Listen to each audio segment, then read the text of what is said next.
Coming up in our next panel, we have the kids are here. 4 of our young athletes are here. This panel titled, Becoming My Best Self Through Sport. We're going to hear from those 4 young athletes. But before we welcome our moderator and my friend at Fox Sports West, Carrlyn Bathe, let's watch this short video.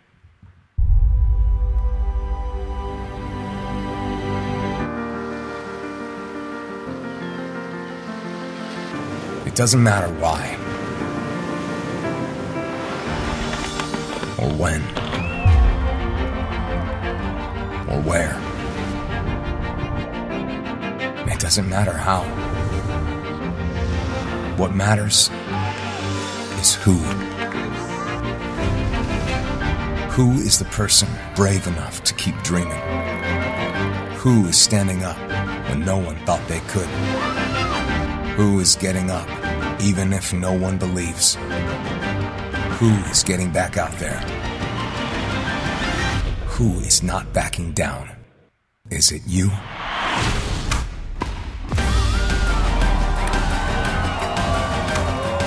LA84 is working to tear down any barrier. So if a child wants to play, he or she can play, no matter what.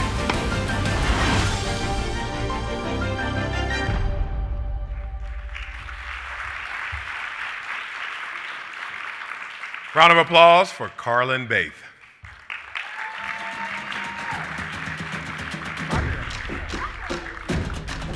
Thank you. Welcome to the Becoming My Best Self Through Sport panel. Guys, this is the fun panel. Can I get a round of applause for the fun panel?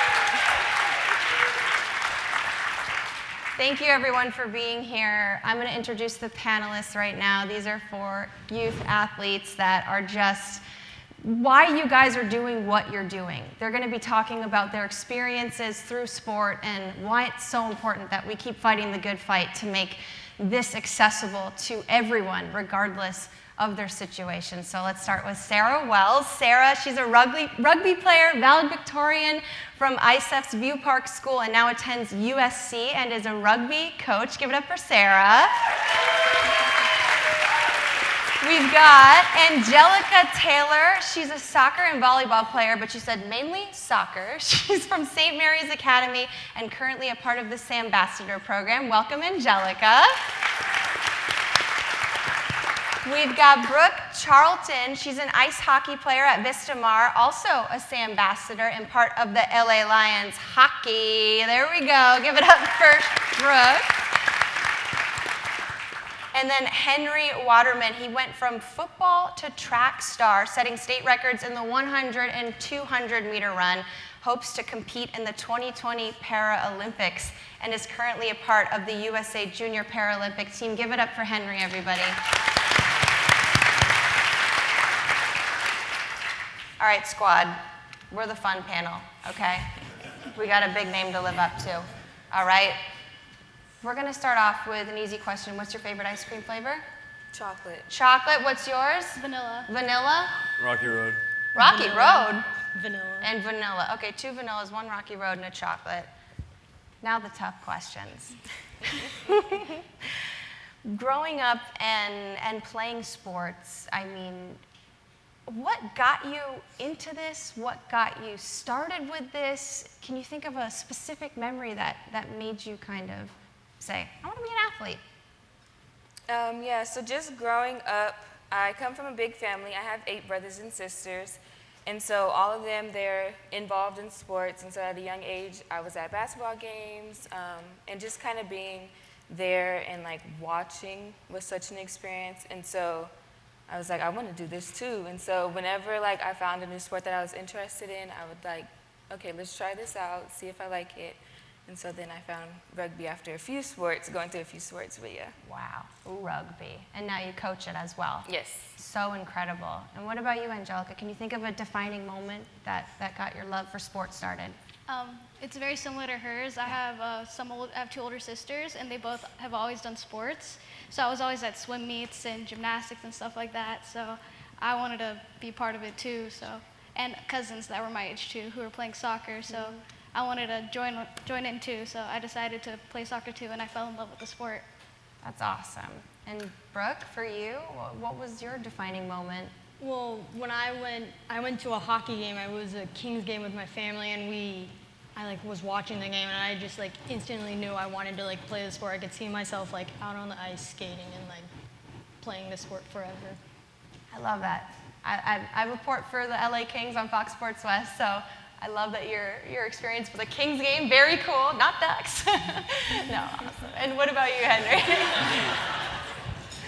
For me, it was after watching the football game for the Packers, and I saw just Aaron Rodgers being the best quarterback that I've ever seen play, and that pretty much inspired me to really compete, and I found myself to really enjoy competing against other people.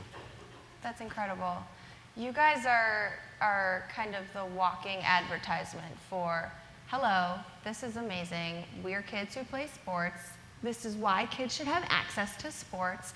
I mean, what are some of the big life lessons that you guys have learned from playing sports? Why is this so important that we all should be able to move freely and be able to, have access to this? I think definitely with sports, there's always the teamwork aspect that you learn. You learn how to collaborate with other players. But for me, I'd say leadership and just confidence.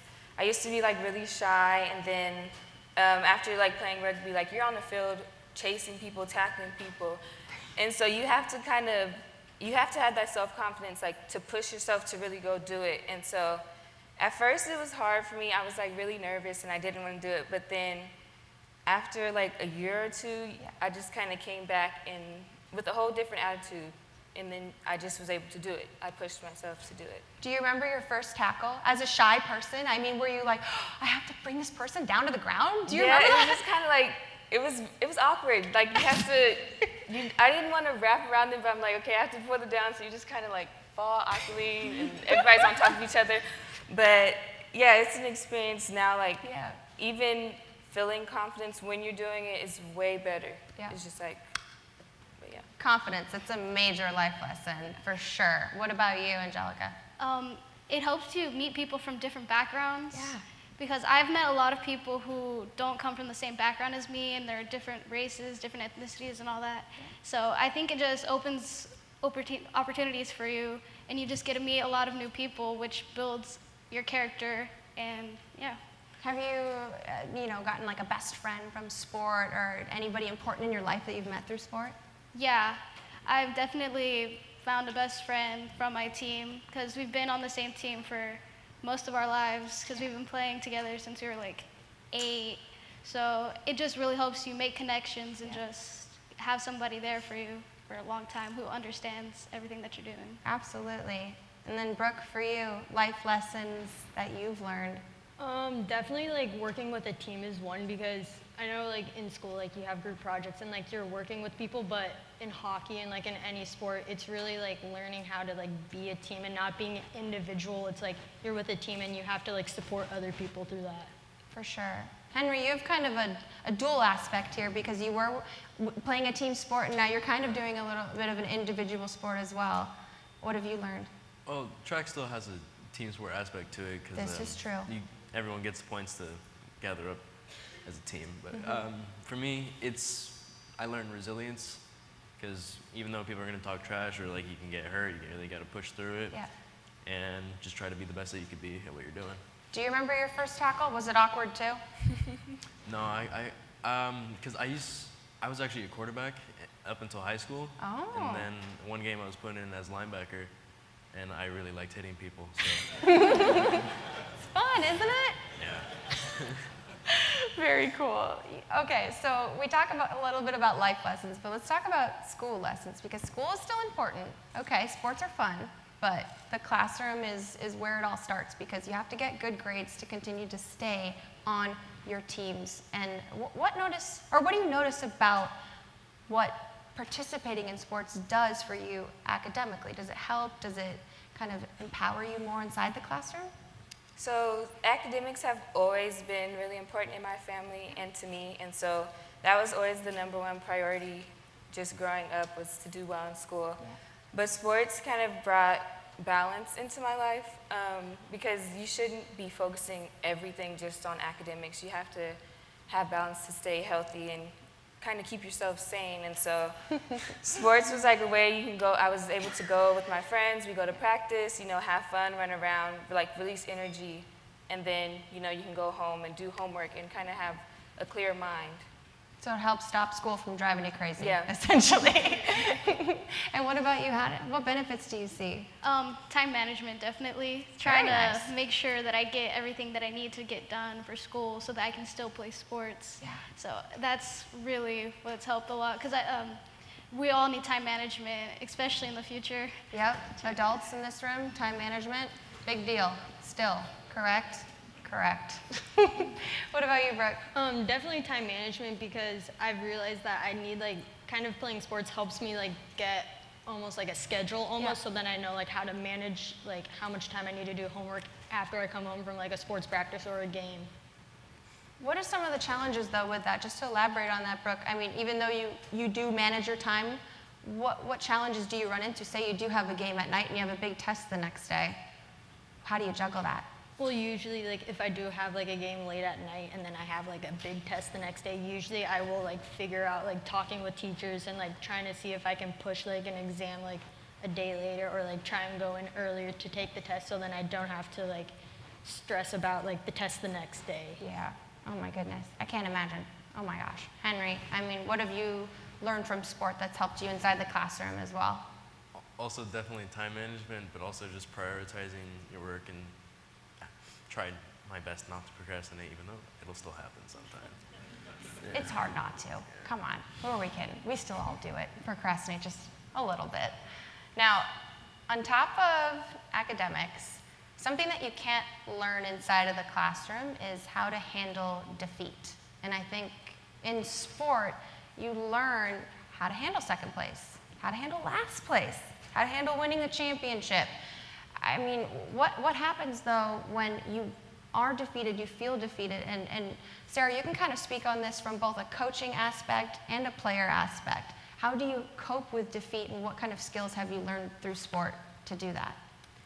For me, I feel like when our team like has lost, I'm usually the one to try to bring everybody together. Because spirits are always going to be low and everybody's going to have different feelings. Some are sad, angry. And so usually I'm experiencing those same feelings, but for me it was just more of, okay, somebody has to bring everybody together. Somebody has to have that talk with them. And so especially with coaching, just being with the girls that I'm coaching, you just kind of have to put yourself out there, bring everybody in, and try to, you know, communicate what everybody's feeling and talk about it and then figure out, okay, how can I take this and put that into the next game and improve and make sure, you know, we're doing better, we're feeling better in the next game. And how rewarding is it to see the girls that you coach kind of take and learn from those experiences and bring it into the next game, like you said? It's really exciting. I love being on the field playing, but even being on the sidelines, like coaching, like I can't contain myself. I'm like on the sidelines screaming, like jumping, cheering, and so it's really cool to see it. It makes you, I don't know, it made me really happy just to see them play, especially this year on our international tour. Yeah. It was amazing. That's incredible. Yeah. And Angelica, what about you? Well, I usually think to myself that losing builds character Yeah, girl. because it teaches you to stay humble, and I just try to think, what did this loss teach me? What can I take away from it? How can I get better so this doesn't happen next time? So I just try to see the lesson that losing has taught me. I just try to take something away from it. What about winning? How do we stay humble when we win, too? You just think that you've been in second place before and you know how it feels, so you don't want to have people feeling how you felt. I like that aspect. And what about you? How do you cope with defeat? Well, like, I know that it, like, builds character because I know that from, like, losing a game, it's, like, tough, but I realize that it kind of helps me build, like, patience and, like, also, like, resilience because after losing a game, I know I'd want to, like, run into the locker room and just, like, cry and, like, run home. But I know I don't want to do that because that's, I feel like, what might build you like kind of like a reputation, almost like that's the girl that runs off after the game, or like she gets mad at the game. Like I wouldn't want that, so that's kind of it. Can you think of a time where maybe something like that happened and how you learned from it? Is there a specific example where you thought, I can handle this differently next time? Well, like in hockey, I've definitely like been in the penalty box like a few times, and so Yep, I've been there too, girl. I mean, it's no fun, but Just a couple times. I think I've realized that there's no purpose of like really. I mean, I get if it's like your team is down and the other team's winning, and you have to do that to like save the game. I get that, but like there's other times where it's just useless, and there's no reason for getting like a penalty really. Yep. That's what a coach would say. Henry, what about you? Losing can be humbling, especially if you're on a winning streak. Yeah. It shows you that you're not invincible and that you shouldn't be complacent with where you are now. You gotta take a step back and see what you can work on and see what went wrong. And you should consult with your coaches to see what advice they can give you to help you improve. Well, what about winning? How do you handle a win? You've set 2 state records now with your 100-meter and 200-meter. I mean, what does that do for your confidence? How does that really kind of make you a better person and a better athlete? Well, first, it feels really good to do that. But you just gotta appreciate how the people around you have supported you and helped you got to where you are. Because in the end, no one really truly makes it on their own. They always have some kind of help. Is there someone in particular that's helped you along the way that you can think of that's really made a difference in your life, whether it's a coach, a parent, sibling, anybody in particular? I'd say my sprinting coach. Yeah. Yeah. What's something that they've taught you that has just really stuck with you? A lot of technique, but also him just, just completely just destroying my body at practice. So that's another thing. Hey, it happens. Sarah, I want to come back to you and ask you about coaching, and we'll kind of go down the line and hit points on that as well. I mean, how impactful not only is it to be a coach and impact the lives of the girls that you're coaching, but to be coached? I mean, you remember these lessons from coaches throughout your entire lives, so how important is it to, have these influential people in your lives, and how much of a difference do they make on your life as you're growing up? It's so important. My 2 coaches are actually here right now. Where? Hi, coaches! Listen closely. She's going to talk about you.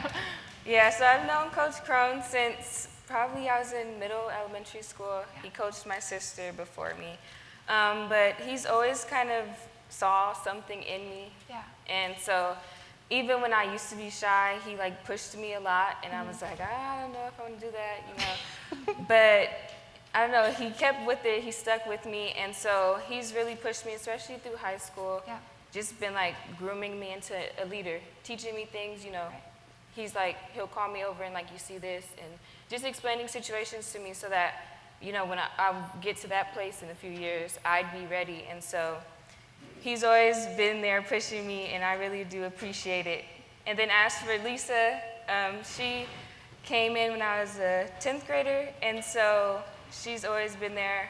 We were both kind of like the new kids when I got to high school, and so she was there to support me. And then especially now with the coaching, she's, calling me. We became best friends this past year. She's just been calling me, checking in on me, seeing how school is, giving me rides to practices and everything.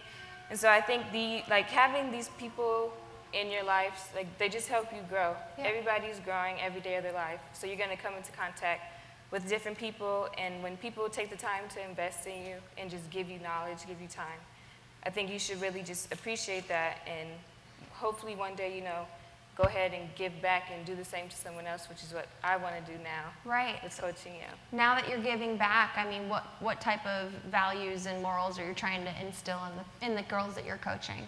Definitely self-confidence. Yeah. I think that's really big. It'll take you far just in any aspect. And then also just being open to growing. Mm-hmm. I personally right now am been pushing myself to try to grow more, try to find different ways to learn things. And so I feel like just letting them know, don't be afraid to learn something new, be open to it. I think that's going to go really far with them. For Sure. Angelica, coaching, the impact that it has. What do you think about it? I agree 100% with her. Yeah. Yeah, and coaches, they really impact you, especially when they're your coach when you're young. Yeah. They kind of teach you what you need to know, and they give you valuable life lessons too, not just for the sport, but in life too. They're always there for you. They're always in your corner. No matter what happens, they'll give you a pep talk. You can talk to them about anything. You could, if something's happening in your personal life, you have them there, and they'll be there for you no matter what. So it's just another person to have in your corner, and it's really comforting to have that person. Now, it's a little bit different than having, other influential adults in your life in your corner. Like we've got teachers, there's parents, but coaches, how in particular do they truly stand out from the rest? How different can a coach's point of view be and how it impacts your life as you grow up? Well, coaches, they've just seen you through your tough times and everything, because they've seen you lose and they've seen you get upset. They know you, and you've probably been with them for a long time, so you just develop a really close relationship with them because you spend a lot of time with them too. So I think it's a really important relationship to have, and you should always have a good relationship with your coach. I agree. What about you, Brooke? I've definitely learned that the coaches will never give up on you no matter in whatever situation, and also that they will give you advice for stuff on the court, off the court, or whatever.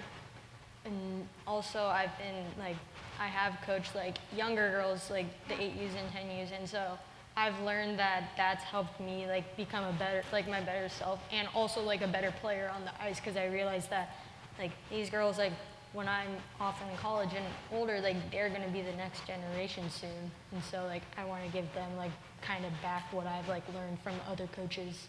Well said.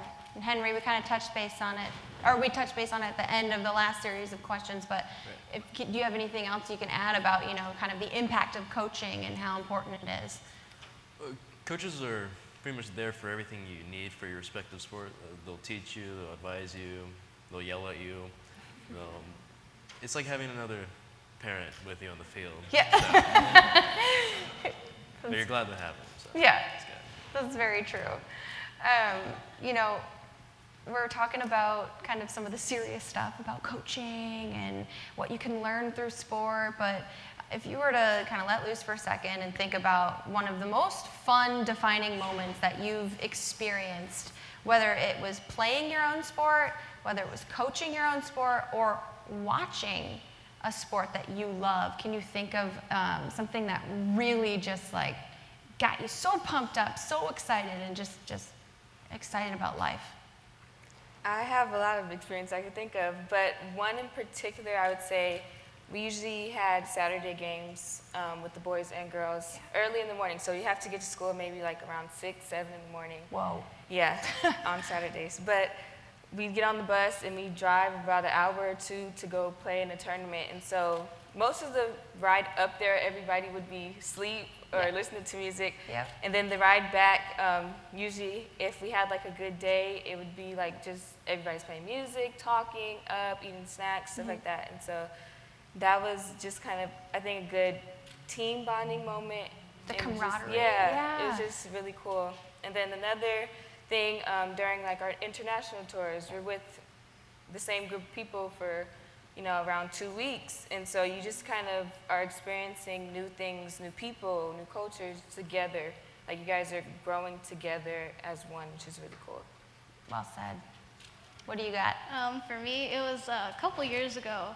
I'm usually a middle or a forward, and we had to go to penalties, and my coach last minute decided to put me in goal to do penalties, and I'm not very tall, so it was kind of I wasn't really prepared for it. Nope. And I thought I was going to do really bad, but then I ended up saving a penalty, so I just felt so proud of myself, and that is just stuck in my head, and it's just really given me confidence because I blocked a penalty even though I'm not a goalie, and it was kind of high too, so oh my I was kind of proud of gosh. myself.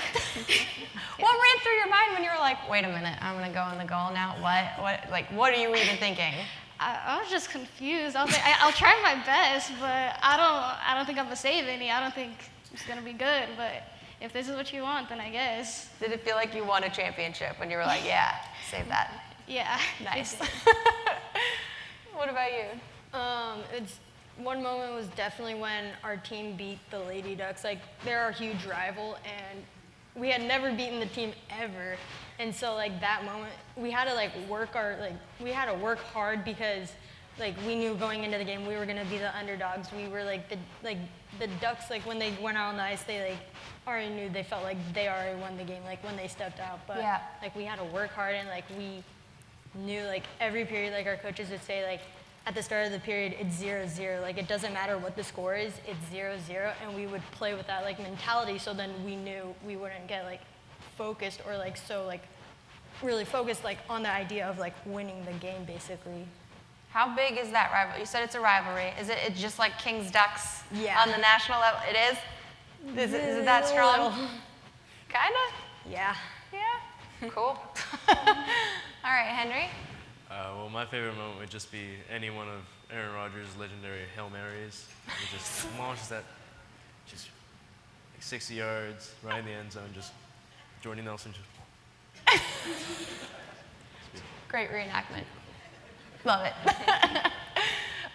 So we talked about this a little bit backstage, but a lot of adults in this room are fighting the good fight for kids to be able to play organized sports regardless of their situation. And I would love to go down the line here and have you guys give your words of encouragement to everyone in this room and tell them, you know, why it's so important that they keep doing what they're doing to make sure that everyone has an opportunity to play. So rugby has definitely been, you know, one of the most important factors in my life. The people I've met, the places I've been. And so I just feel like all kids should have the opportunity to, you know, travel, to play sports, to meet people. And so I think what you guys are doing here is really great. I hope one day I could, you know, be a part of it as well. But I just say every child deserves a chance to, you know, have fun and have opportunities to just do something new. Well said. I just think that we should continue doing what we're doing and making a better future for the next generation so that they get more opportunities, and that we eventually do have equal opportunities for all the kids to play sports, like no matter their gender, their race, or if they have a disability or not. I would definitely say that, like, I'd want you guys to keep, like, fighting for this because, like, we are, like, I am, like, the next generation of, like, kids and, like, people that are gonna be, like, trying to, like, fight for equal opportunity for kids because if, like, you stop now, then in, like, 10, 15 years, we don't know if this, like, will still be happening, like, if kids still, like, have the opportunity to, like, play sports and stuff. Yep. Yep.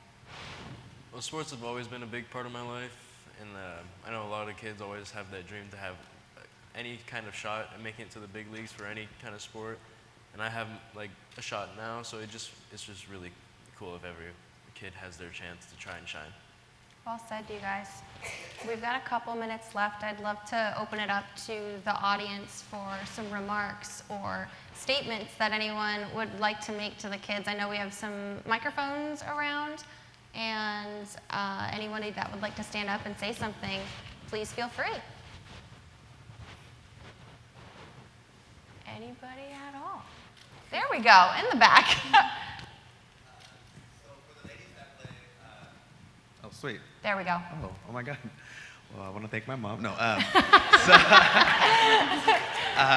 Nice.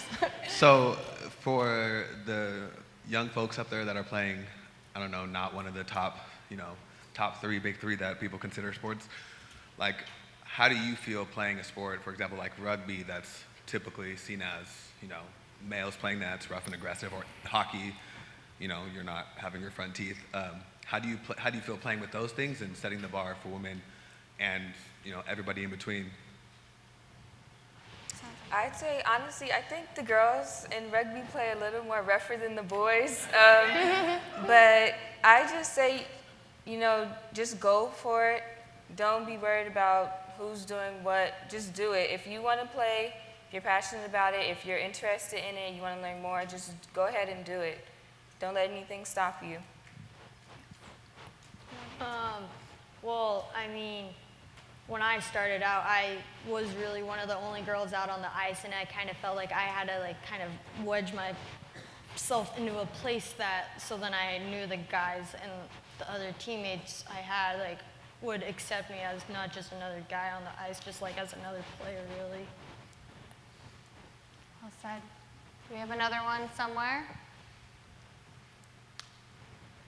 Anybody? Nobody? Well, I'll end with a couple of fun rapid fire questions then, okay? We've got about a minute and a half left. What is your favorite food? Barbecue. Barbecue? Yeah. Ribs, Ribs, chicken, yep. anything? All of it? Yep. Okay. What about you? Favorite food? Mexican food, any kind of Mexican food, really. Any kind of Mexican food. Okay, we're going broad here. Yeah. All right. What about you? Probably Asian food. Asian food? We're just doing categories here. You got a category, you got a specific dish? I don't have anything. Nothing? No, Everything? I like a lot of food. Just all food. Just food. Fair enough. Okay. What about favorite podcasts? Do you listen to podcasts? Is that no podcasts? Do you listen to podcasts? Okay, what do you got? Well, I like the ones that are like kind of like murder mystery ones. Me The ones about too. murders. Yeah, I like those. Yeah. Okay. We're a little bit psycho inside. Sword and Scale, you listen to that one? Yeah. Okay. Very cool. I don't know if you're supposed to, but that's cool. What about you? I mean, I don't listen to many, but if I do, I usually listen to like history, like more like history-based podcasts or like some sport podcasts. Very nice. Spittin' Chicklets? It's a good hockey podcast. Check it out. Henry? It's a YouTuber I watch, but if I'm in the car, I like to listen to his podcast. What's his name? It's Misfits podcast. The Misfits podcast? Yeah. What's the YouTuber? It's like a group of them, so it's a guy named Fitz, Raccoon Eggs. It's eventually like just random guys who just talk about random stuff. So I just enjoy it. Very It's cool. a weird name, so. We've got 10 seconds left. Anything else? Any more? YouTube? No. Oh, 7. This timer, it's just so, oh my gosh, we gotta end it. Guys, thank you so much for being here. Thank you everyone for listening, for participating. Thank you for your question. This is the future, and this is a perfect example of just why you guys should keep fighting the good fight for youth like this. And just thank you guys for being here. Keep doing what you're doing and inspiring your friends, inspiring the people around you, and just being killer amazing at the sport that you guys play. Thank you so much. Another round of applause for them.